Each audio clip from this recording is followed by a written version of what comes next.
Hello, everyone, and welcome to the Impact Marketing Summit.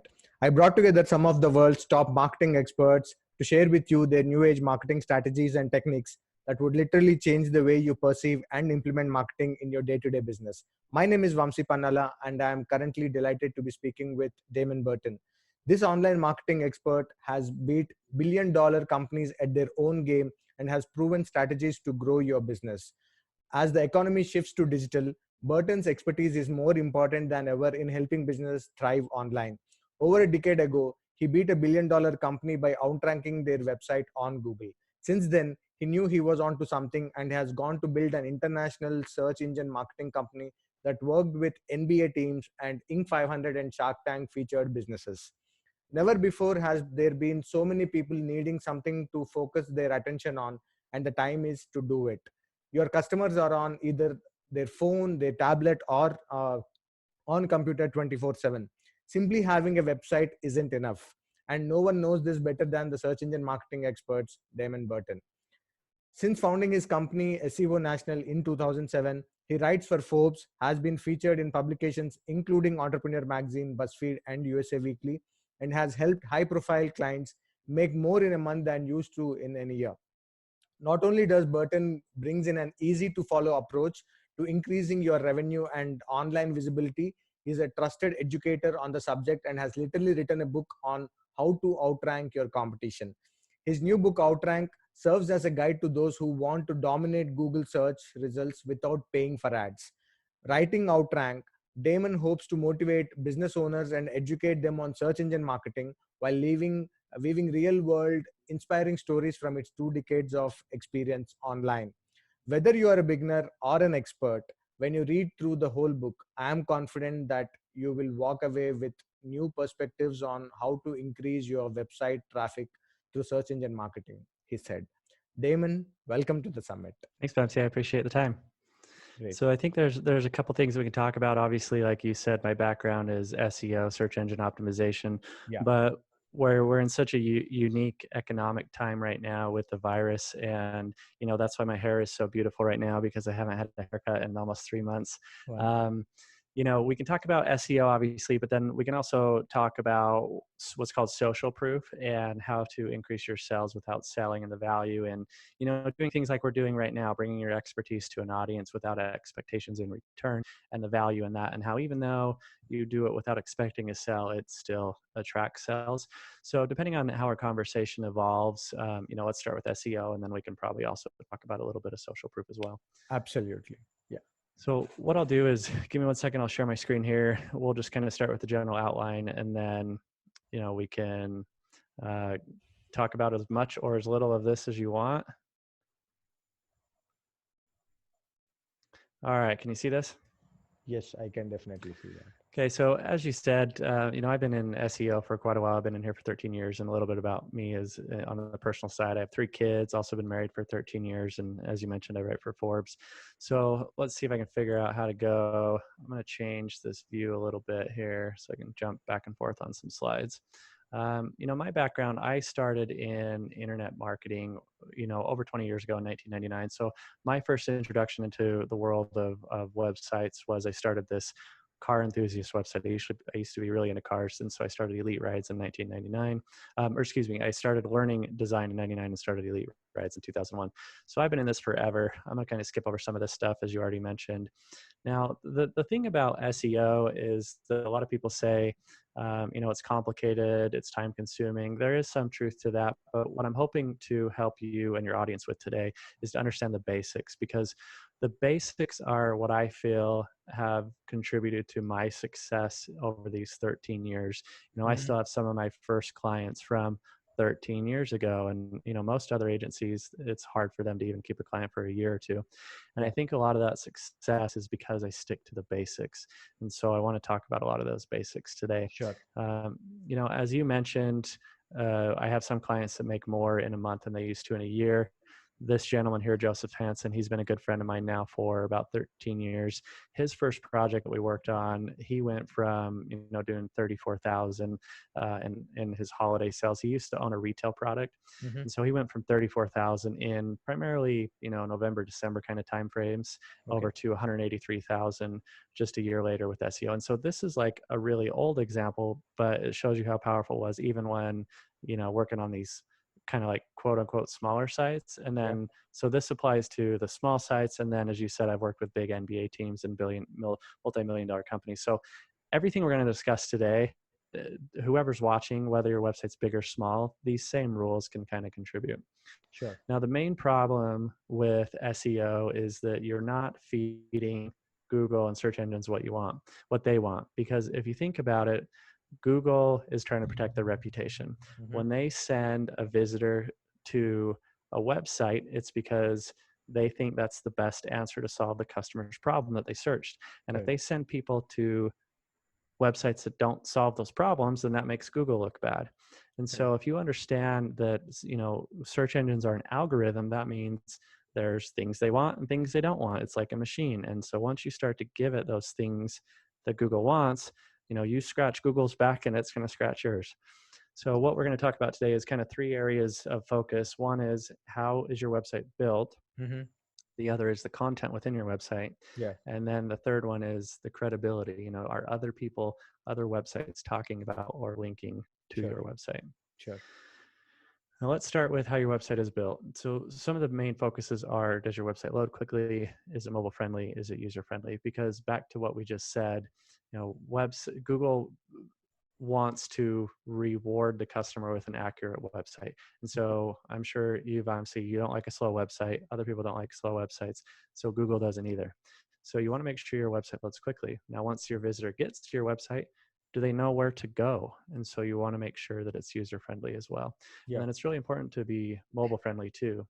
As of 2016, so 4 years now, Google started to adjust the search results to benefit mobile friendly websites. Yeah. And the majority of visitors that go to a website, right, you're on your phone. And so if you don't have a mobile friendly website, that creates a bad experience for the visitor, which makes Google look bad. So you need to make sure you have a mobile friendly website. Sure. So now that we kind of understand what you need, let's kind of talk about how you solve that problem. Let's start with page speed. I'm going to try and give as many free resources as I can. Obviously, there's paid tools, but to benefit the larger audience, we'll try and focus on free resources. Sure. So on page speed, there's Google Page Speed Insights. You can see the link here. This is a tool by Google. There's another one by GTmetrix. It's just gtmetrix.com. I actually like GTmetrix better. Okay. Now, Google's Page Speed Insights might be more user-friendly for somebody who's new to design because it gives more simple answers. But if you are more familiar with design, that's actually a problem because it just says, here's a generic answer and doesn't tell you the specifics of how you actually fix it. Okay. Now it's the opposite for GTmetrix. With GTmetrix, it's more advanced, and so it might be confusing to some, but if you understand it, it gives you very specific things that you can fix on your website. So I like GTmetrix. Sure. Now, for mobile friendliness tools, what you can do is Google also has a free tool, Mobile Friendly Test, the link's there. And then there's kind of this other one called Responsivator. Responsivator is pretty interesting. What it does is it brings up your website in different preview windows. And that way you can see what your website looks like kind of in an example of a phone size or a tablet size or a traditional monitor or a large monitor. And so instead of it just giving you code answers and saying the code is wrong, something's off on the code, you can visually see what you might need to fix on your website to be more mobile friendly. Great. This is a pretty common question I get. Why do so many people say WordPress is better? Why can't I use Wix? Why can't I use Weebly? Why can't I use, any of these builders? So with Wix and Weebly and these other free builders, they serve a purpose. And what that purpose is to create a website quickly. And if that's all you need, then that's great. You can use these. But when you get into marketing, the problem that you run into is that with Wix and Weebly and other builders is that you don't have access to all the code. Yeah. And so you can only optimize whatever they give you access to optimize. Now with WordPress, you have access to everything. You are given the code and you can do whatever you want with it. So that's why a lot of people like WordPress is, you can optimize any website. You can optimize Wix, you can optimize Weebly, Yeah. but you might only be able to touch 90% of areas of your website that might benefit from SEO. Okay. But with WordPress, since you have access to everything, then you can maximize that full 100% of SEO potential. Okay. Now let's talk about website content, right? Google rewards unique content. Duh, that's pretty obvious. So what we want to focus on is, okay, how do you understand what unique content is? What do you write about? What are your competitors talking about? What can you talk about differently to be better? So some free tools are SpyFu.com and then OpenlinkProfiler.org. And we'll use these in really different ways. And so I'll show you examples here in a minute. Now, what you also want to do is, the reason why I suggest those tools first is because you follow the money, as it says here. Now, what I mean by that is look at what your competitors are targeting, because if they are spending time and money to target certain words and certain content, then it's probably because they are profiting from it. And so if you're in the same industry, there's a good chance that you can discover words and targets that you could profit from too. Okay.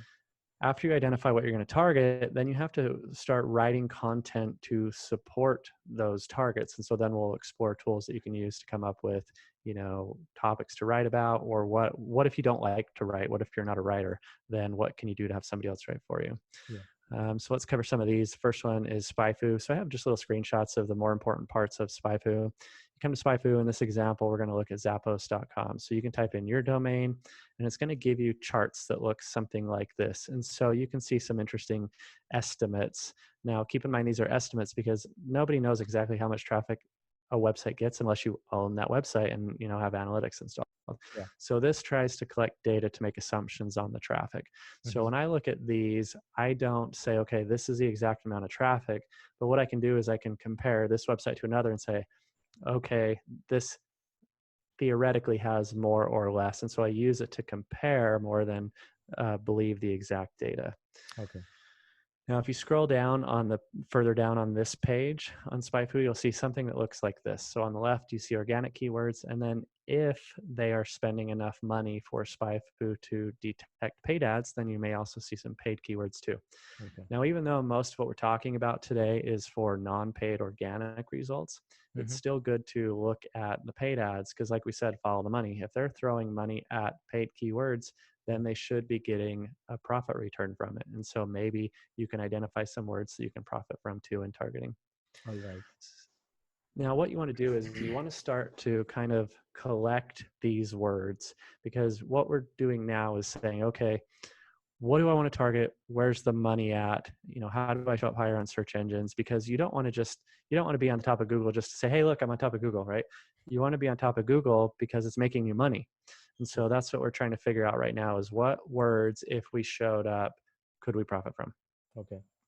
So now here's another way to follow the money. So Openlink Profiler is a website that you can type in your domain or competitors' domains. And what we want to identify is we're going to look at a specific thing in backlinks. And so if you don't know what a backlink is, it's when another website links to your website. Yeah. Now within backlinks, there's different terminologies I'm going to cover. So in this example, we're going to look at Zappos.com again. So you type in Zappos.com, you're going to get something like this. What we want to scroll down to is on the results, you should have something that says anchor text. Now, what anchor text is the clickable part of a link. So if I have a website or on my blog, I say, I love VAMC's website, click here to check it out. And click here is the clickable link. Then click here is what's called anchor text. Okay. And so the reason why that's important is because anchor text tells Google what the website you're linking to is about. So if I say click here, that doesn't tell Google anything. But if I say click here for shoes, then that tells Google this link is probably about shoes. Okay. So if we look at the anchor text in your competitors' links and we can identify keywords, in this Zappos example, they had others that said click here, but we kind of ignore those because those don't tell search engines or us where the money's at. So what we want to look for is, okay, brand words, that makes sense. They're Zappos. And so a lot of their links are going to say Zappos, but we are not Zappos. Yeah. And so we don't care about that one. But we do sell shoes and we do sell boots And these are brands. Maybe we sell these brands. Do we sell Converse shoes? Yeah. And so you want to look at what is showing up in these anchor texts of your competitors, because that's a signal to Google and you what they're trying to rank for and what is likely driving some of their online sales. Awesome. Now, out of above, when we collect this information from whether it's SpyFu or whether it's Openlink Profiler, what you want to do is really simplistically create a log of this information. So you want to start saving, okay, in SpyFu, we had the organic results here. So let me just jump back up a little bit. So we have organic and paid. So what we want to do is we want anything that's in the results of Openlink Profiler is not paid. So we're going to put that in that organic column. Okay. And then in SpyFu, we have organic here and then paid here. So we want to start cataloging that information, because then what we're going to do is see like what are the words that we see over and over and over and over, because that probably means those are making money for those guys, and so they should probably make money for you. Yeah. So just make a really simple spreadsheet. Now what we want to do after we collect all those keywords, then we want to say, okay, which words are people actually searching? Because like we said, you don't want to be on the top of Google for a word that nobody's searching. You want a word that has search quantities behind it. Yeah. So one of the more common tools is Google's Keyword Planner. You can go to this link, and then you will need a Google account, so something like a Gmail or YouTube login, but you don't have to pay. So it's going to ask you to put a card, input a credit card, but it's not going to bill anything. You just have to create the account.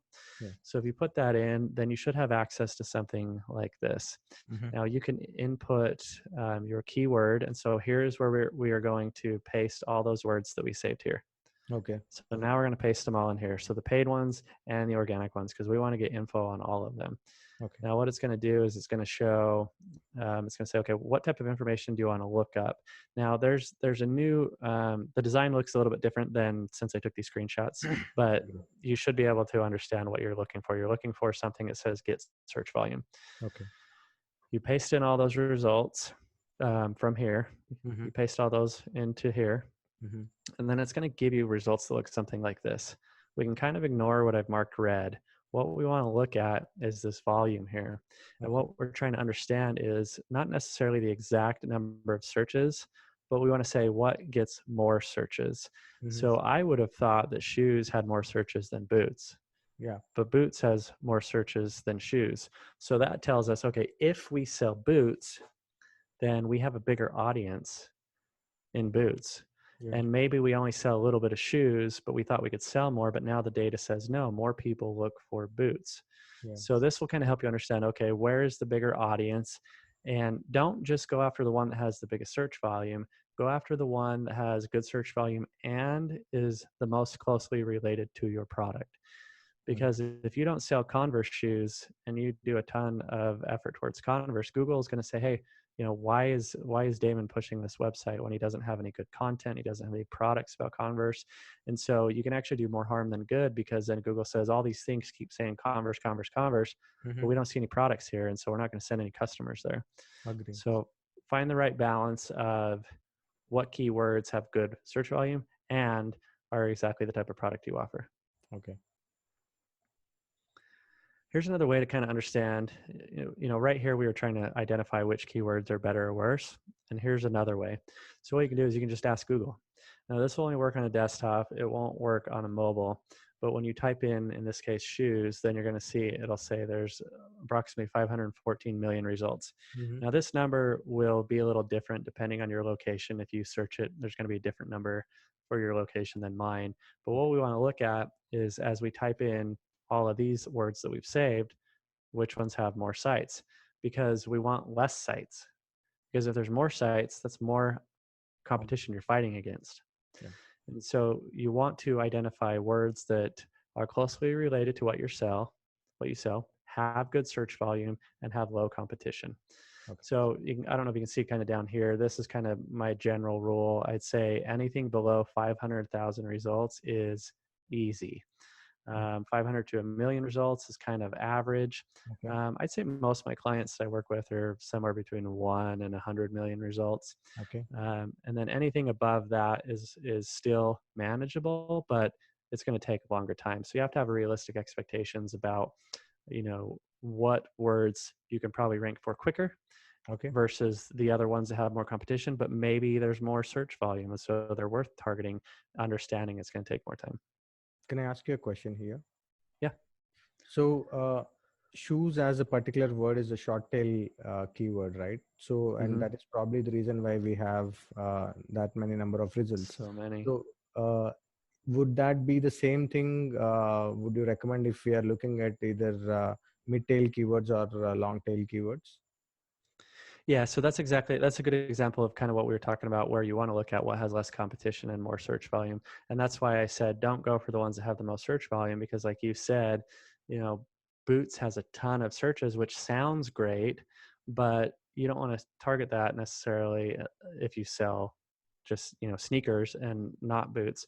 So all of these on this screen are example of short tail. And so, yeah, what you want to find is a good combination of long tail, because long tail is nice for a couple reasons. One reason is there's less competition. And so that's good. You can rank quicker, get more leads, get more sales. But the other thing that's nice about that is if somebody types in a very specific search query, they want a very specific thing. And so if they type in a specific long tail result that you sell, and it suggests that that person is looking for exactly what you offer, then also target those. And so we're in the upcoming slides, we're going to go through examples of how you can identify some of those more long tail targets. But yeah, what you want to figure out is, okay, what are long tail targets that I can have some quick wins, that have less competition, relevant search volume, maybe not high, but because it's so relevant, it has a high conversion rate. And that's what's going to get me some money faster, some sales quicker. And then we have all these other ones, boots, maybe we target, I don't know, but we look at the more competitive short tail ones, knowing that those are going to take a long time to target, but maybe it's worth it. And so it's going to depend on, every little business. And what's important to understand is when we look at these results, because there's 514 million results, not all of those are direct competitors, but it doesn't matter because they're in your way. From on search engines, they are direct competitors, even if they don't sell the direct product that you offer. So it's a great point that you want to target, some long tail ones that will bring, high converting sales, even if it's in lower quantity, and then balance that with some more long-term targets. Great. Yeah. So then what I do is I take all those and just kind of create a simple spreadsheet. So now we take the results of those keywords that we pasted in and got all the information from the previous spreadsheet. And then we start to save this information. So search volume comes from, right here in the green. Yeah. And then and then we look at, competition, which what I do is I type in this number. So I save, how many competing results show up. Okay. And then from there, I just kind of look at it and I go, okay, do I want to target this? Yes or no, or maybe. And if it's a maybe, then I put over here why it's a maybe. Can I add extra content about this to make it worth targeting? And so then just log everything and then go back and say, okay, is this worth it or not? But this will give you a real clear picture of what may or may not make sense to target. Sure. So now that you know what you're going to target, then you have to start to create content or attract those backlinks from other websites to increase the value of your website. So we're going to go through some of those options. Okay. Now, ways to strategize your content is there's a site called answerthepublic.com that's free that I really like. Reoccurring events, content calendar, and I'll give you examples of those as well. Yeah. And then sources to produce content. So earlier I said, maybe you don't like to write. Yeah. A lot of people don't like to write. So what you can do is I would still create your content calendar, which I'll go over in a moment. And then that way you make sure the targets are what you want. It's in your voice. It's your approach, but then you can have somebody else do the writing and then you just proofread it and then adjust it as you need. Sure. So Answer the Public is an interesting site. You go here and we're going to type in Zappos again. But what Answer the Public does is, when you go to Google and you start typing in something and it starts to give you a suggestion. Yeah. Answer the Public will collect information from places like that. Okay. And what that information is saying is, hey, other people have searched for this, so we think you might like this. You might be typing that out too. And so it's giving you suggestions based on what a lot of other people already have. Oh, okay. So if you look at that will tell you trends. And so if we look at those trends, then we can say, okay, what trends in my industry can I write content about? So we go to answerspublic.com, we type in shoes, and it's going to create a chart that looks like this. And so it says the who, what, when, where, and why. And in here it says, how are shoes made? Can shoes hurt your back? Why do shoes stink? And so these are all these things that your customers are already asking. So this is a very clear picture of types of content that you can write. So what you want to do is look at things like this and say, okay, I don't want to write about all of these, but I sell a shoe deodorizer. And people are asking, why do shoes stink? That's a perfect match, because that's your customer asking something very specific to your product that Google and Answer to the Public is saying people are wanting to know the answer to. So you write the answer to that content. And so that way you show up in the results. Now they're on your website. Now they see all your amazing things. And then hopefully they make a purchase. Absolutely. Makes sense.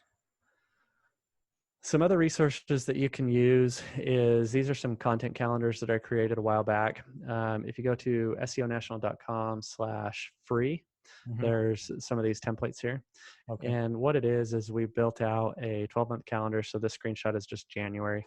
But what it says is, okay, every month there's this holiday. So in this case, there's New Year's, these famous people's birthdays. Here's some popular New Year's resolutions. Here's some reoccurring events. Here's some facts about the month. And so we built out this content calendar that says, here are things that happen every month, every year. And so you can come back and look at this, and depending on your industry, a lot of these might not make sense. There's not necessarily anything in here about shoes, but maybe what we could do is, if we sell shoes, we could talk about New Year's resolutions and getting fit. So here's the best running shoes to support your new healthy habits, or here's the best hiking shoes to support your new healthy habits. And so you can look at these monthly events and say, okay, is there anything timely that we can tie into? And some months you may find some solutions and topics, and other months you might not. But it's a really easy guide to just look at and look for some easy topics. Great. Now, what we want to do after we start to identify what we can write about, maybe we're going through this list or this list, we want to start to save that information. And so this little template spreadsheet is also on that free link, seonational.com/free. And on here, what we'll do is, you'll see we start to say topic 1, 2, 3, 4 for January, February, March, and then it just continues on. And what you want to start to log is, what are you going to write about? What's the question or what's the topic? And then what is the focus keyword, the target keyword that you're going to emphasize in that content? Now, the reason why this is so valuable is because writing sucks. And even if you do like to write, sometimes it's hard to know, maybe you have writer's block that day, or you just don't know what topic to start. And so it's a lot easier to build your map in advance than it is to try and write every Friday and have to figure out your topic at the same time. So if you can just do the research, identify some good topics, and then have it ready, then by the time you're ready to write, or you have a good day, then you can just come in here and you have a perfect roadmap, and you can just start to mass produce your content that's quality because you already did all the research. Yeah. Now, after you write your content, so far we've spent a ton of time, right? We did research, we looked at our competitors, we're starting to write content or have somebody else write content for us. So that content is really valuable because we checked off a lot of things before that content was produced. So take that value and recreate other types of content. And so I'm gonna give you some examples. So now here's an article we wrote for the team store for Utah Jazz, the NBA team. And so we wrote this content, and this one was about Donovan Mitchell, NBA and college career stats. So Donovan Mitchell is a high profile player on the Utah Jazz. That's pretty obvious for people that follow basketball. But then in the data that we looked up on those previous screens, it confirmed that. So let's say we didn't know about basketball. The data would have revealed this as well. And so one of the topics we came up with is, okay, a lot of people want to know about Donovan Mitchell. And so what we want to do is create content about Donovan Mitchell to get them to the website so they can buy Donovan Mitchell jerseys. So the end goal is to sell jerseys and hats and merchandise. But nobody, yes, people are going to say, buy Donovan Mitchell jersey, but we want to get the other guys too that just say, I like Donovan Mitchell, I want to learn more. And so we write content about Donovan Mitchell's NBA statistics or his career statistics. And so we go pull those from these different sports websites and Wikipedia and wherever, and then we create one really solid, easy to read piece of content. So now that we've done all that research, repurpose it. And so now this blog that we wrote, we turn into a graphic. And so then now Google says, hey, this website not only has really great research content, but they have it in different types too. Yeah. And so, and it doesn't take a lot of more effort to create those different assets because you already did all the research. All you have to do is figure out a way to make it look good. Yeah. And so then you can also do the same thing. Here's a different client. We wrote a blog post. These guys sell tires. So we wrote a blog post about tires. Then we also created a video. Okay. All that video is that exact same content just narrated. And so that only took, another 20 minutes. Okay. So then what you want to do is stack all that content. Mm-hmm. So in this case, here's the blog we wrote, now the video, now here's the infographic. So do the text first because that's going to be the easiest for Google to read, and it'll make the page load quicker because if we put videos and graphics first, it's going to slow it down. So let Google read the text quicker. Mm-hmm. Then maybe put the video next. Do the infographic last because infographics are really long. And so we don't want to push all that other content down. So let's just put it at the bottom. So now you did all the research. You looked up your competition. You wrote this beautiful piece of content. And then you very quickly created a video and another graphic to complement it. And that only maybe took an extra 1 to 3 hours. Mm-hmm. And so now Google says, hey, Damon's site has great information. Oh, and it's a video, and Google owns YouTube, so Google is likely to favor YouTube results. Yeah. And then now there's a graphic, so you have a great piece of content, and it has different forms of media and is more in depth than all your competitors. True. All right, before we get into kind of the last section of this, what do you think so far? Any questions I can answer? No, this is absolutely great stuff, and yeah, please go ahead. Okay. So everything we've done so far is to build up the credibility of your website, like the structure, and the word I like to use is the authority. So now you're an authority, you have lots of great information, it's an easy to use website. But then Google also looks at, are other people talking about it? Because if it is really that good, then other people should be sharing it and linking to it or talking about it in the news. Yeah. And so we're going to go over some tools to become an authority and leverage all the content that we've created. Okay. So one way is press releases. Now, a lot of people say press releases are dead, and they are if you have the wrong opinion. So what we don't want to do with press releases is we're not going to use it for backlinks, and I'll explain a little more why on that in a minute. We're not expecting a news company to call us, but what we are doing is if you use the right outlets, and I'll give you some examples, then Google sees Damon's website is in Google News over and over and over, and his competitors are not. And so you're building a reputation of one more thing that Google just says, hey, that's an extra thing that we see in Damon's website and not the other guys. So it's not necessarily for the links.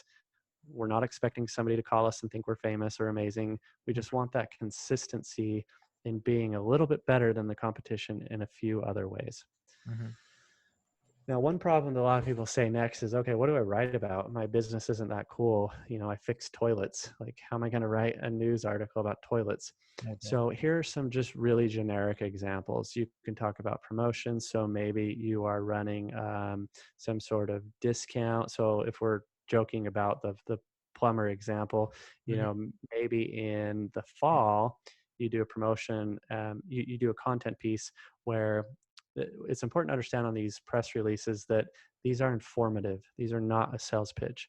Obviously, you want to produce sales from them, but you have to position them in a way so they're not self-promotional. Okay. So for the example of the plumber, we don't want to say, hey, we want you to pay for our services, and so we're going to give you 10% off. But what we could do to accomplish the same goal and make it sound newsworthy is say, Damon's Plumbing Company is to support let's say we live in a place where it snows and gets really cold in the winter. To support the upcoming winter freeze, Damon's Plumbing Company is helping the local community by offering 10% off to make sure their pipes are protected. Okay. And so then you position it in a way that it's informative, or is helping the local community, but the end result is still the same. You're trying to get out a promotion where you offer 10% off. So you can do promotions, you can do company announcements. Maybe you hire a new vice president or a marketing manager or salesperson or whatever. So you can do announcements and promotions, or maybe you received an award or you were featured on a website. So there's a lot of different things you can do. And the key is consistency. We don't quite care so much about the topic, but what's more valuable is that you do these, maybe at least once a month. You do these consistently. If you do it just once a year, you don't have that consistency, and so there's not really the value in it. Okay. Now, how do you write these? Here's a quick guide. If you're watching this, you can screenshot this little section here. Yeah. This is a really easy approach because these need to not be promotional in theory, and they have to be presented as news. Then what you want to do is you want to write in third person. So in it, you don't say, buy my service, me, I, we. What you do is instead you say them, they, and so you refer to them in third person. Now, in the first paragraph, you talk about whatever the topic is and why it's relevant or timely. So in our plumbing example, winter is coming up. Here's the statistics about how many toilets freeze or the disasters that happen. The second paragraph is the credibility. So, Damon's Plumbing Company has been around for 15 years and they've received these awards. And so they're really concerned about bringing their experience to helping the local community. Then in the third paragraph, you start to transition into whatever the sale is, but without selling. So for the concern in paragraph 2, here is the solution that we're now offering. Okay. And then the fourth paragraph is a quote or testimonial, just for extra credibility. So then now it's a quote. This is the only time you can be in first person. Okay. So when asked, Damon, the founder of Damon's Plumbing, had this to say: I really love our community, and here are the things we're trying to accomplish, and we're willing to offer a discount just to make sure more people get taken care of. And then the last paragraph, you just summarize everything above. So here's the concern, here's the solution, and here's how to find out more. Wonderful. Okay, so a moment ago I said, some people think press releases are dead, and I'm going to explain why. So this is why you have to do press releases in a certain way. You do not want to use free press release websites, because if you do, you're going to show up next to these things that sell Viagra. Because what happens is a lot of these old school, outdated SEO agencies will automate this process. Okay. And so during that automation, they just hit these free press release websites. So just by using a paid outlet eliminates half of that problem, because you don't want a press release showing up next to a poorly written one or an automated one, because that makes you look bad too. So just by paying, that eliminates the automated process for most of the other bad guys. Yeah. Here are some of the easy resources to use. So this is one of the kind of the things that you do have to pay for, because of the last slide I explained why. The rest of these tools should be free, but these for quality control you want to pay for. All of these ones at a minimum will get you into Google News. Okay. PR Underground, Submit Press Release 123, and 24/7 Press Release. Their cost is going to average between $50 and $200 per press release. Okay. Now, prweb.com is a really popular one, but you don't need that one if you're just doing this for SEO, because all of these options, the cheaper options, will still get you into Google News. Okay. So I would only use PRWeb if you have a legitimate press release that you're using for media and press beyond just SEO, because then PRWeb, for the extra costs, might be able to get you in front of a larger audience. And, maybe you do want the reporter to call you. And so if it's legitimate news, then maybe it's worth it to pay extra for that. Okay. A lot of times people ask, okay, well, this is kind of I say why some people say press releases are dead. And the old ways, that's true, because links don't matter. A lot of people used to do press releases just to get guaranteed backlink. You don't need to do that anymore, because most of the backlinks are going to be no followed, which means Google's going to, it's a little snippet of code that says ignore this link. Okay. And so you don't need to, if any of these outlets, let's say you use an outlet besides these guys don't charge for links, but there's some other ones that are out there that you might find, and they'll say, hey, do you want to pay an extra $20 for a link? Probably not, because Google's going to ignore it anyway. Yeah. Backlinks. Okay, so we talked about the value in backlinks, another website linking to you. They're still a big part of SEO. And so I've told you a lot of, ways to not do links. So I'll give you some brief examples of some options that you can do links. Sure. So links are important because the way Google became so popular so fast when they first came out is because they did their results differently. Search engines before Google used to look at meta keywords, and so people could just stuff in a lot of inaccurate information. And so Google came along and said, what if we look at something else? What if we look at how links connect from one website to another? And this is likely a good indicator of more links, meaning another website is more popular. Yeah. And so that's why Google became so popular so quickly, is because they had more accurate results because they did things differently. And over time, they've obviously changed, how this model works. Because, a good example was in 2012, there was an algorithm that came out called Penguin. Mm-hmm. And before Penguin, it used to be get as many links as you can. Mm-hmm. Didn't matter if they're from good websites, poor websites, related websites or not. And then as soon as Google Penguin came out, it went from quantity to quality. And so now instead of getting 1,000 links a month from low quality websites, now you try and get 2 to 10 from really good websites. Yeah. So any links, earlier we talked about Fiverr. Fiverr might be okay for content. Absolutely do not use it for SEO, especially links, because there is no good link that you can get for $5. It just doesn't exist. You can get a link, but it's not going to be a good link. Yeah. Also avoid these. These are common types of links that somebody on Fiverr might do, which is just link directories. Mm-hmm. These have no value because these sites don't exist for anything other than links. So they were really popular 15 years ago because it was an easy way for people just buy a bunch of domains, set up a bunch of hosting, install a bunch of directories, and then just add a bunch of links. Yeah. But a customer's never going to go here. Yeah. There's no value in these websites. Absolutely. These are other ones you want to avoid. Message boards. If you were actively participating in a message board, then that's fine. Just add it, if you're part of the community. But if you're registering profiles on forums just to add links, those don't work either. Okay. Dig used to be a really popular thing, social bookmarks, which is different than social media. Mm-hmm. Social bookmarking sites are largely the same as these in some ways, mm-hmm. because they're just a list of, links that you kind of virtually save. So those don't have a lot of value either. Blog comments, you don't really want to do. This used to be pretty popular. Now, if you have a smaller website and a smaller niche that doesn't have a lot of competition, you might be able to do some blog commenting, but only if they are legit comments. So you actually read whatever the piece is about, mm-hmm. add a relevant reply, okay. But probably the value is more in what's called a citation, which means your name is mentioned more than the link.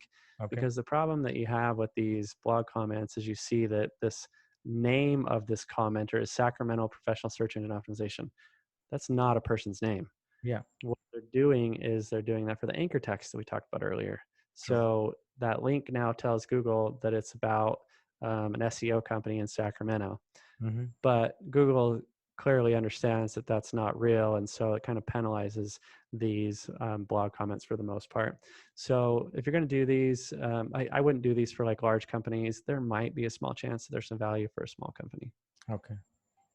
The other thing is you run into more comments about Viagra. So just avoid the blog comments. I'm going to kind of cruise through this. Backlinks. What happens is, let's say you did some old SEO and you need to clean them up. You don't own these websites, so you can't go delete these usually. So instead what you do is you create a file. It's called a Disavow file. So you identify all the bad links and you say, Google, these exist. I'm sorry. Please just kind of keep them away from my website. So they're still going to exist, but you just tell Google to try and ignore them. So what links can we do? I like outreach. What outreach is you reach out to other people and say, hey, do you want to contribute to our content piece? And then you feature them. And then because they're featured, hopefully they'll share the content, and I'll give you some examples. Mm-hmm. Outreach takes time though. Like we said earlier, you might be able to have, 15 years ago done 1,000 links per month. And now you're lucky if you do 5 or 10. Yeah. So one example is taking this content. This is an example of a client that works with job placement. And so we did an infographic about what states are better or worse for income tax.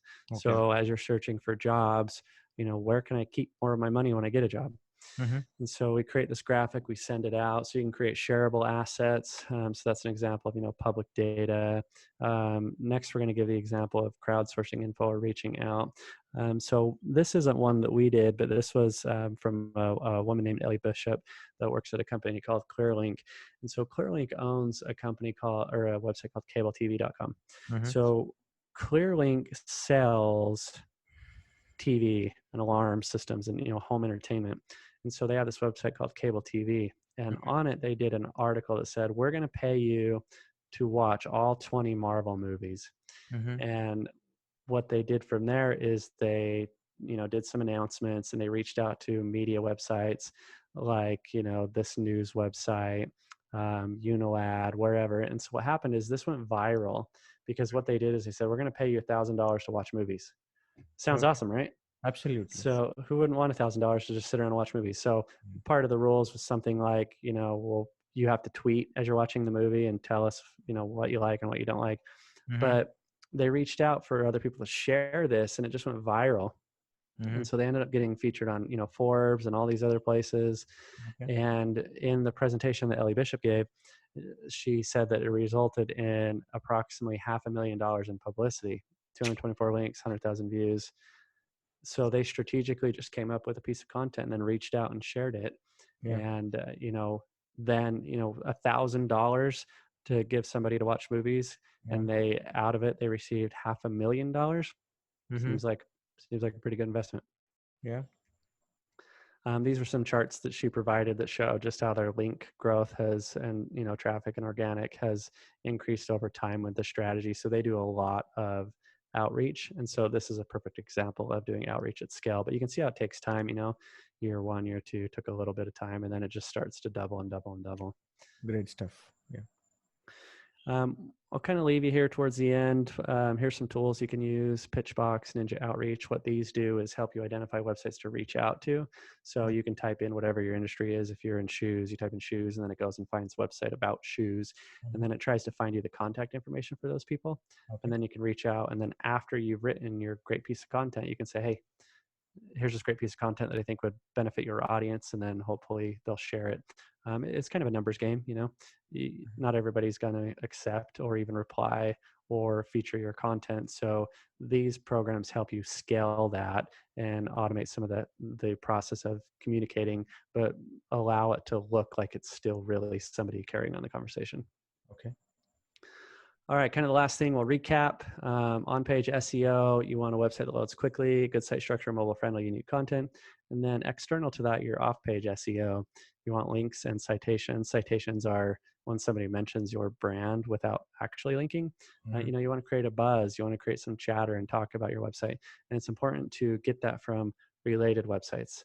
Because of the quality of, the Penguin algorithm that we talk about, it's better to have a few references from relevant websites than lots from unrelated websites.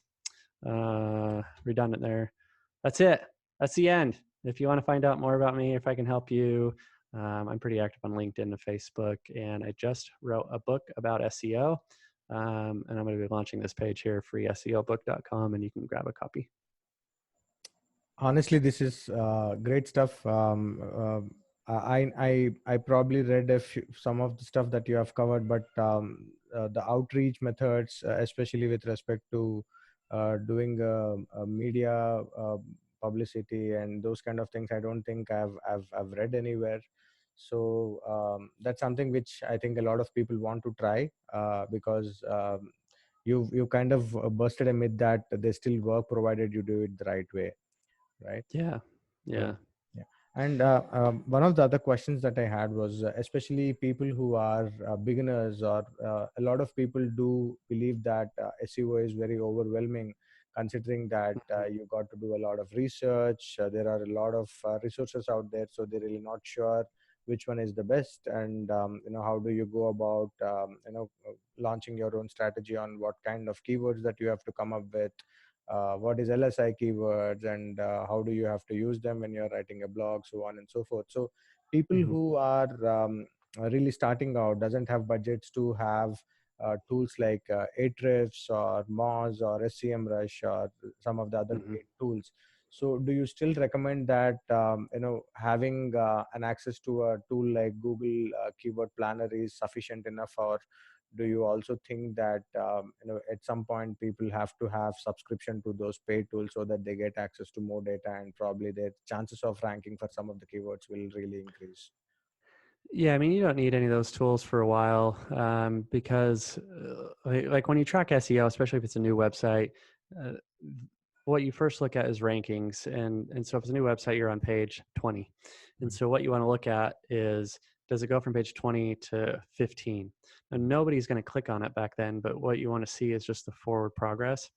And so when you start seeing it get into the top 10 pages, and you start caring about, is it on page 3, and then it becomes the smaller movements, because at first it's going to go pages, page 20 to 15 to 10, but then it's going to go one page at a time to 9 to 8 to 7, and then it's going to go just a couple spots at a time. It's going to go from the top of page 2 to the bottom of page 1. And so depending on if this is a business, I mean, if this is a business, it probably makes sense to invest on software, because even if it's a couple bucks a month, it's probably more valuable than having your employee waste the time manually and go check for it. But if you're a freelancer or a solo entrepreneur, then there are other cheaper solutions. Like, I don't use Ahrefs. Ahrefs is fine, it's great, but the program that we use is Link Assistant. It's link-assistant.com, and so they have a suite. And so instead of paying, monthly, you pay annually, and it's cheaper. So I don't, there's different prices on Ahrefs. So we'll say it's $100 a month. With Link Assistant, it's like $250 a year. Mm-hmm. And so it's way cheaper. And so there are a lot of tools that are out there that, especially at a smaller scale, they might let you track 5 words for free, because they want you to start using their software. So then when at the point it's important for you to track 10 words, then you pay for it because you're already using that software. So there's a lot of solutions out there that you can still do for free. Okay. And also, one of the questions that I myself have, and I think I'm sure a lot of people who are watching it right now may also have, is there a mandate or a thumb rule that to be able to rank, at least if not number one on Google, at least to be able to come up on page 1, do you believe that there should be certain number of words that your blog post should have, apart from having different pieces of content like text, infographics, and video, as you rightly mentioned in the beginning of the presentation?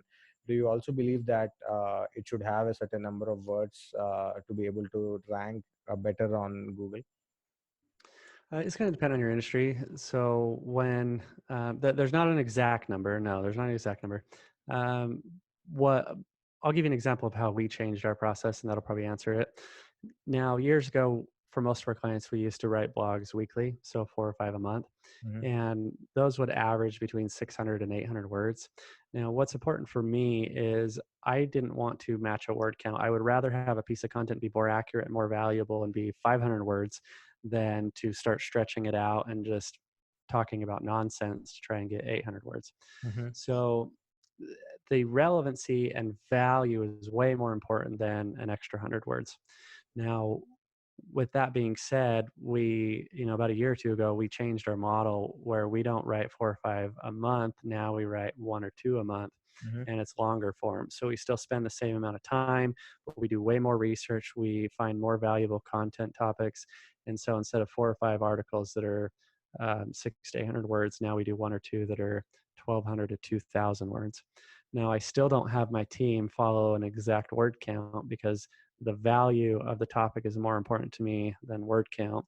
But I think statistically, longer form is going to be more valuable. But the exception to that is going to be depending on your industry. So let's say you sell, you know, pen replacements, the ink cartridges, then that content, a good piece of content might be how to replace your ink cartridge.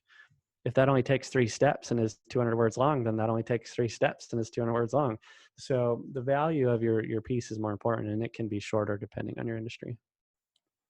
Wonderful. I think that kind of answers my question as well, because there's a lot of different answers to that particular question when I do read some of the answers for that on different websites, people who blog about SEO and stuff, or people when they talk about SEO.